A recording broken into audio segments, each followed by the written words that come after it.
So dito nga po mga kalingap mga ka-EDSI, Kalingap Rab plus vlog na ba sa Tambalang EDSI sa Elegancia. So yan po yung ating pag-uusapan po mamaya mga kalingap mga ka-EDSI. Pero bago po natin ipagpatuloy ang video ito sa mga bago pa lang po sa ating munting channel, huwag po natin kalimutang suportahan ang naman ng Kalingap Kuya Val Santos Matubang at Kalingap Rab. At paunawa panoorin po muna ang full video bago mag-comment para malaman ang nilalaman nito. So dito nga po mga kalingap mga ka-EDSI, grabe nga po yung kinakaharap nga po ngayon ni Kalingap Edu sa mga issue nga po ngayon patungkol nga po dito kay Mariel. At sino nga ba kasi itong si Mariel na ito, 'di ba? Kumbaga marami po yung nagsasabi at iba-iba po yung kanilang sinasabi nga po patungkol nga po dito kay Kalingap Edu at Mariel nga po. May mga nagsasabi na kaibigan lang po ni Kalingap Edu itong si Mariel. At meron din pong nagsasabi nga po na yung video nga po na sinasabi po nila ay matagal na po nung wala pa pong EDSI. 'Di ba? Kumbaga marami po yung haka-haka nga po ngayon patungkol nga po sa issue na ito. At yan nga po mga kalingap mga ka-EDSI, last vlog na nga ba ni Kalingap Rab dito na nga po sa Tambalang EDSI sa Elegancia. So diyan po natin malalaman kung last vlog na nga po dahil nga po sa kumakalat nga po na issue ngayon patungkol nga po dito kay Kalingap Edu at Mariel nga po Kumbaga napakahirap lang po ng sitwasyon nga po ni Kalingap Edu dahil nga po sa kahit na magpaliwanag po siya, meron pa rin pong hindi po naniniwala sa paliwanag po ni Kalingap Edu.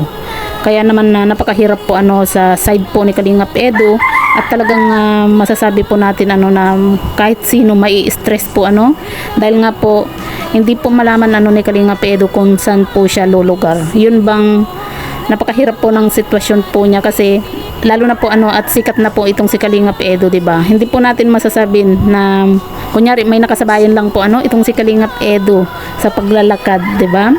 Tapos bibigyan na po nila ng ibang kahulugan. Hindi nga po natin alam, 'di ba? Nakasabayan lang po niya tapos nag-usap sila dahil syempre sikat si Kalingap Edu, 'di ba? Kumbaga kilala po siya biglang kilala po siya nung nakasabayan po niya sa paglalakad. Siyempre hindi maiiwasan na mamaya may makapag-video, makapag-kuha ng kumaga picture, tapos bibigyan na naman po nila ng ibang kahulugan, 'di ba? Kaya talagang napakahirap po ng sitwasyon po ni Kalingap Edu. Sana bigyan po natin sana bigyan na lang po natin sila ng freedom. Kung ano man po yung gusto po nila sa buhay, dapat suportahan na lang po natin ang love team nga po. Wag natin sakalin itong si Kalingap Edu at Viancy sa mga gusto po natin. 'Di ba? Kasi sila mismo ang makakapagsabi kung may feelings po sila sa isa't isa at kung sila nga ba ang magkakatuluyan nga po. Kumbaga hayaan po natin sila sa kanilang gusto nga po Huwag natin na pakialaman ang personal nilang buhay nga po, 'di ba? Mahirap naman pong diktahan ang puso ni Kalingap Edu at ni Viancy. Kasi yung iba po kasi talagang syempre napamahal na po tayo sa Tambalang EDSI, pero hindi naman po pwede na ipilit po natin yung gusto po natin na sana sila na yung magkatuluyan, 'di ba? Kasi hindi po natin masasabi yung panahon kung sila nga ba yung talagang magkakatuluyan, 'di ba? Kung sila talaga, siyempre masaya po tayo, 'di ba? Pero kung hindi naman po sila yung magkakatuluyan, okay lang, 'di ba? Kasi mahirap naman pong turuan po kung sino po yung magugustuhan po ni Kalingap Edu at ni Viancy, 'di ba?